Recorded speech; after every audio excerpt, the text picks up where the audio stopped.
मलिक साहब क्या हुआ, क्या ये एग्जैक्टली क्या वाक़या कल पेश आया है? अच्छा, पहली बात तो ये है कि हमारी तरफ से कुछ भी नहीं हुआ, ये 1000% सबको पता है। इन्होंने खुद ही प्रोग्राम बनाया हुआ था। प्रोग्राम इनका क्या था कि पुलिस के साथ आम लोग जो मेरे वर्कर हैं ना, ये लड़ पड़ेंगे, कोई झगड़ा करेंगे, किसी की वर्दी फाड़ देंगे और उसके ऊपर हमारे ऊपर वो तगड़े पर्चे देंगे। इसका प्लान क्या तैयार किया उन्होंने? अब प्लान भी बड़े मासूमाना तैयार करती है हमारी पुलिस माशाल्लाह। जब बनाते हैं ना तो 1 मिनट में बना लेते हैं, उनको ये भी नहीं पता होता कि टाइमिंग भी देखनी है। कह रहे हैं कि 9:36 पे एक कॉल हुई है जी, यहाँ पे बंदे को किसी ने थप्पड़ मारा है, तो उसने कॉल किया 15 पे। मैंने कहा अब क्या टाइम हो गया? अब कह रहे हैं जी 12:30 हो गए हैं। मैंने कहा ठीक है। तो मैंने कहा आपको पता है मैं कितने बजे यहाँ पे आया हूँ? कहते नहीं। मैंने कहा आधा घंटा पहले मैं यहाँ पे आया हूँ। तो कॉल आपकी इतने बजे हुई है, तो गार्ड मेरे यहाँ पकड़ रहे हैं आके। तो फिर कहते जी नहीं जी वो कॉल हुई है, हम तो कॉल पे आना ही आना है। तो मैंने कहा कॉल पे इतनी फोर्स लेके आनी थी?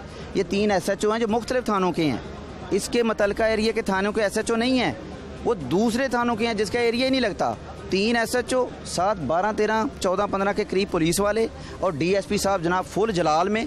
ये जिस तरह से आज हमने पब्लिक को खा जाना है, उसके अंदर इतना तकब्बर था, इतनी रौनियत थी कि वो कह रहा था कि आज तो मेरे सामने कोई चीज़ रुकने वाली नहीं है, मैं इनको सब चीज़ों को नीचे लुटा दूंगा। लेकिन अल्हम्दुलिल्लाह मैंने ये लोगों को सबको, उस वक़्त की वीडियो मौजूद है, मैंने सबको मना किया। मैंने कहा किसी ने इनके साथ बात नहीं करनी, किसी ने कोई नारा नहीं लगाना, आप पीछे हट जाएं, इनका और मेरा काम है।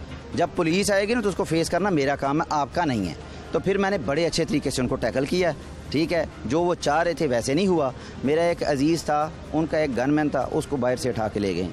हॉल का जो मालिक था उसको ले गए। वो मेरा दफ्तर है, वो मेरा कंपेन ऑफिस है, वो मैंने किराए पे नहीं लिया था कि एक दिन के प्रोग्राम के लिए लिया था, वो मेरा ऑफिस है। अब मेरा ये ऑफिस अंदर से अगर पुलिस आके यहाँ से किसी बंदे को खींच के लेके जाती है, पूछती नहीं है, कोई बात नहीं है, तो ये ज़्यादती है, ये जुल्म है। लोगों के सामने क्या मैसेज दे रहे थे लोगों को कि लोग डर जाएं, खौफो हरास फैल जाए और लोग कहें कि जनाब इनके कैंडिडेट के तो हम गनमैन भी उठा के ले गए हैं, वो कुछ नहीं कर सका, तो लोग चुप कर जाएंगे।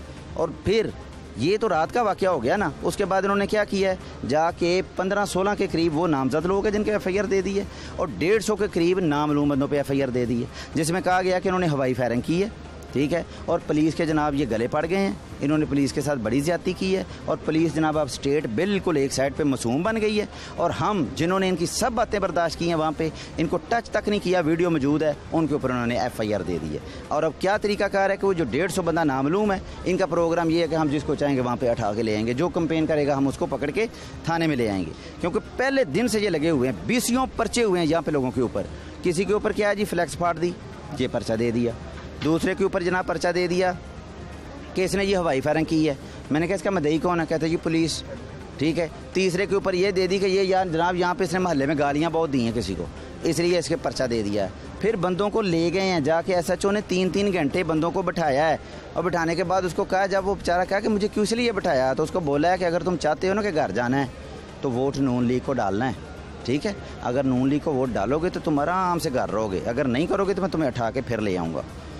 यहाँ तक लोगों को किया है। कल मुझे एक लड़का मिला है, वो बेचारा बड़ा अच्छा पढ़ी लिखी फैमिली थी, उसने कहा जी भाईजान मेरे भाई को उठा के ले गए हैं, तो उसको जाके उन्होंने कहा है कि वोट नून लीग को डालना है। तो उसने ये कह दिया आगे से जी ये तो मेरा अमान है कि मैं जिधर मेरा ज़मीर कहेगा मैं उधर डालूंगा, ये मेरे अमान का हिस्सा है कि मैं जिधर चाहूँगा मैं वोट डालूंगा। तो उसने कहा तेरे अमान की ऐसी की तैसी, तुझे हम कह रहे नून लीग को वोट डालना कि जूते मारें। तो कहते चुप करके आ गए हैं, लेकिन कहते हमने कसम खाई है कि उस दिन से पहले शायद हम वोट डालने जाते या ना जाते, अब हम जाएंगे भी और दूसरों का भी वोट डलवाएंगे। ये खुद ही इन्होंने अपनी तबाही की है। अब लोगों के अंदर एक गुस्सा है, इस तरह से नहीं होता। हम कोई, इमरान खान ने ठीक कहा है, इमरान खान ने, कि हम कोई गुलाम हैं। ये तो इस तरह से यहाँ पे सलूक किया जा रहा है जैसे ये पूरे हल्के के लोग गुलाम हैं इनके, जिसको फ़ोन करेंगे वो वोट देगा, नहीं देगा उसको जूते मारेंगे, उसको पुलिस उठा के ले जाएगी। यार ये ज़मीर की आवाज़ नहीं है, किसी को ये इख्तियार नहीं है कि वो अपना वोट अपनी मर्ज़ी से कास्ट करे। हमने किसी को कॉल की है, हमने किसी को थ्रेट किया है, हम डोर टू डोर गए हैं, जाके लोगों को अपना मैसेज दिया है। अब उसकी अपनी मर्ज़ी है, वो जिसको चाहे वोट दे। ये थ्रेट कर रहे हैं, लोगों पर ज़्यादती कर रहे हैं, ज़बरदस्ती वोट डलवा रहे हैं और शो कर रहे हैं कि ये हल्का सारे का सारा गुलाम है। अगर ये इन्होंने ये मैसेज दे दिया ना लोगों को ये हल्का गुलाम है, तो हल्के की पूरी आवाम भी गैरतमंद है। अब वो खड़ी हो गई है, उन्होंने कहा हमारी इज्जत पहले भी बेच दी गई है, अब हमें गुलाम समझा जा रहा है, अब हमें थ्रेट किया जा रहा है। तो इंशाल्लाह अब पूरे हल्के ने ये फैसला कर लिया है कि हम मर तो सकते हैं, कभी भी नहीं झुकेंगे और इंशाल्लाह वोट कास्ट करने के लिए सारे लोग निकलेंगे, उस दिन कोई नहीं इनको रोक सकेगा। अच्छा, 3-4 मुझे जो अफवाहें हैं वो आप फिर बताएंगे कि ये अफवाह ठीक है, ये गलत है, ये ठीक है, ये गलत है। क्योंकि हम जब सर्वेज़ करते हैं तो बहुत सारे लोग कुछ बातें तवातर से करते हैं। आपके बारे में तासुर ये है कि जो आपके मद्दे मुकाबिल हैं असद खोखर साहब, आप उनके पार्टनर भी हैं, ये दुरुस्त बात है? हाँ जी, बात सुन लें जी। पहली बात तो मैं उसका कोई पार्टनर नहीं हूँ, ठीक है।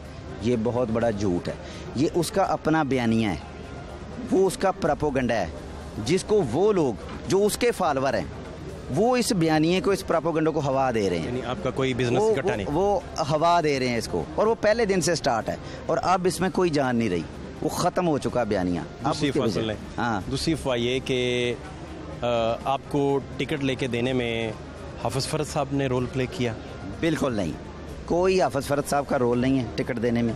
खान साहब से मैं ख़ुद मिला हूँ, ठीक है। हमारा यहाँ पे इंटरव्यू हुआ है, पूरी लाहौर की तंजीम मेरे पास आई है, घर में आए हैं ये लोग, ठीक है। आके मुझे इन्होंने कहा कि ये वाला इलेक्शन आपने लड़ना है। मैंने कहा यार मुझे रहने दें, क्या इलेक्शन एक लाइन और साथ ले लें, आप फिर एक्सप्लेन कर सकें पूरा, क्योंकि हाफिज़ फ़रद साहब का 2013 का सारा इलेक्शन स्पॉन्सर्ड था वो खोखर साहब की तरफ से, और फिर वो कैंपेन 18 में खोखर साहब ही की करते रहे, 18 में उन्हें टिकट ना मिली। अभी सुन लें, आप मुझे प्लीज़ अभी सुन लें जी। पहली बात तो 2013 का जो इलेक्शन था ना, बिल्कुल कोई स्पॉन्सर नहीं था खोखर साहब की तरफ से, हाफिज़ फ़रद को बिल्कुल नहीं है, ठीक है। वहाँ पे उस वक्त ये पीटीआई में आए थे तो सारे ही कैंपेन कर रहे थे, ठीक है। मैं भी कर रहा था और बहुत सारे दोस्त कर रहे थे, लेकिन इसका मतलब ये नहीं कि उन्होंने स्पॉन्सर कर दिया था सारे का सारा उनका इलेक्शन। ये बात गलत है, ठीक है।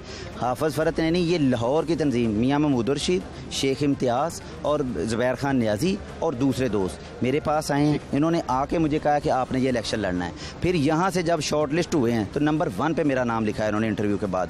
फिर खान साहब को बताया गया कि इस हल्के के अंदर नवाज़ अवान की बरादरी ज़्यादा है, नवाज़ अवान को यहाँ पे ज़्यादा लोग जानते हैं, तो ये बेहतरीन कैंडिडेट होगा। तो ये जब ये क्या गया तो फिर खान साहब ने इंटरव्यू किया है। जब जितने हम टिकट होल्डर थे, एक बात और मुझे समझ नहीं है, पीटीआई के जितने मैं लोगों से मिला हूँ, पीटीआई के आपके अपने, वो ओहदेदारान हों, बाकी लोग हों, वो कहते हैं कि हमारा तरफ से मलिक साहब जो हैं ये बहुत तगड़े उम्मीदवार नहीं हैं।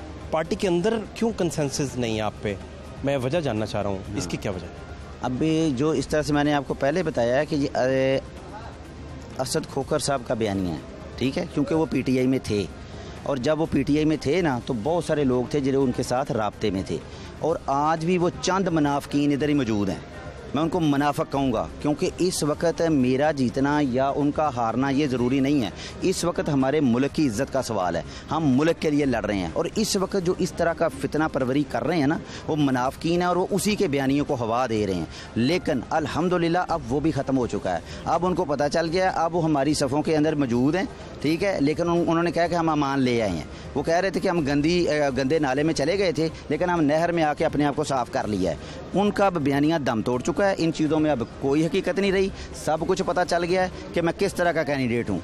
ये मुझे क्या पूछना है, उनसे पूछें। अगर मैं तगड़ा कैंडिडेट नहीं हूँ तो इसको क्या ज़रूरत पड़ी है शादी हाल के अंदर इस तरह से पुलिस भेजे? अगर मैं तगड़ा कैंडिडेट नहीं हूँ तो क्या ज़रूरत पड़ी है कि ये छोटे छोटे पर्चे कराए? अगर मैं तगड़ा कैंडिडेट नहीं हूँ तो इसको क्या ज़रूरत पड़ी है मेरी डेली से फ्लैक्सें तारे और पीएचए की गाड़ियाँ आएँ और डेली फ्लैक्सें तार के लेके जा रही हैं, हमारे पास वीडियो मौजूद हैं। क्यों कर रहा है इस तरह से? क्यों लोगों को तशद्दुद कर रहा है? क्यों पुलिस इन्वॉल्वमेंट कर रही है? आराम से जीत जाए, मज़े से घर बैठा रहे। मैं तो कमज़ोर कैंडिडेट हूँ।